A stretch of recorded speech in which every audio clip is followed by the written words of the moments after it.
The village of Hollow Creek was always shrouded in mist. It clung to the rooftops and swirled around the gnarled branches of the ancient trees. Legend had it that a darkness haunted the village, a shadow cast from the old house at the edge of the woods. Villagers whispered about a family cursed, their souls trapped within the decaying walls. No one dared to go near the house. Children were warned to stay away, their eyes wide with fear at the mention of the cursed house. The name of the family was lost to time, but their fate served as a chilling reminder. The house stood as a looming reminder of the darkness that lurked beneath the surface of the ordinary. The wind howled through the village, carrying the whispers of the past. They spoke of betrayal, of a secret society, and a ritual gone terribly wrong. The villagers believed that the family was trapped, their souls forever bound to the house. They were condemned to wander the halls, forever searching for a way to break the curse. The mist swirled around the base of the ancient oaks, as if the forest itself was whispering secrets. The villagers knew that the darkness within the house was not to be trifled with. They avoided the path leading into the woods, their hearts pounding in their chests whenever they dared to glance at the imposing silhouette in the distance. Tomas, unlike the other villagers, scoffed at the stories. He was a boy of 13, his head full of adventure, and his heart yearning for excitement. The whispers of haunted houses and trapped souls only fueled his desire to prove everyone wrong. One chilly evening, as the sun began its descent, casting long shadows across the village square, a group of boys huddled together, their voices hushed. They were daring each other, their bravado fueled by the fading light and the promise of excitement.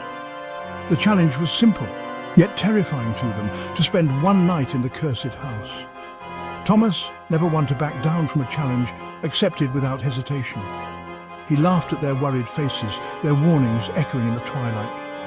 He told them he didn't believe in ghosts, that fear was just a story adults told to keep children in line. He wouldn't be deterred. As the last sliver of sunlight disappeared below the horizon, Tomas set off towards the edge of the woods. He could hear the faint whispers of his friends calling after him, their voices a mixture of worry and reluctant admiration, but he didn't look back. He walked with determination, his chin held high, his eyes fixed on the dark outline of the house against the darkening sky. The wind seemed to pick up, swirling around him, carrying the scent of damp earth and decaying leaves. He pushed through the undergrowth, his heart pounding with a mixture of fear and anticipation. He told himself it was the thrill of the dare, the excitement of proving everyone wrong. But deep down, a sliver of doubt began to creep into his mind. The house loomed before him, larger and more menacing than he had imagined. The once bright paint was now peeling, revealing the rotting wood beneath. The windows, dark and empty, stared back at him like the eyes of a predator. He took a deep breath and approached cautiously. The air grew colder as he drew closer, and a faint, musty odor reached his nostrils. It smelled of decay and something else, something ancient and unsettling. He pushed open the creaking gate and stepped onto the overgrown path leading to the front door. Each step seemed to echo through the silence, amplified by the growing darkness. He reached the porch, its wooden planks rotten and treacherous. He tested a step cautiously, and it groaned ominously beneath his weight.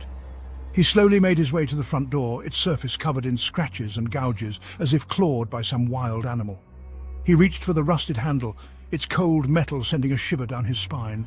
He hesitated for a moment, listening to the wind howling through the trees, the creaking of the house settling around him. He could almost hear his heartbeat in his ears. He took a deep breath and pushed the door open. The interior was dark and oppressive. Cobwebs hung from the ceiling like macabre decorations, and dust covered every surface.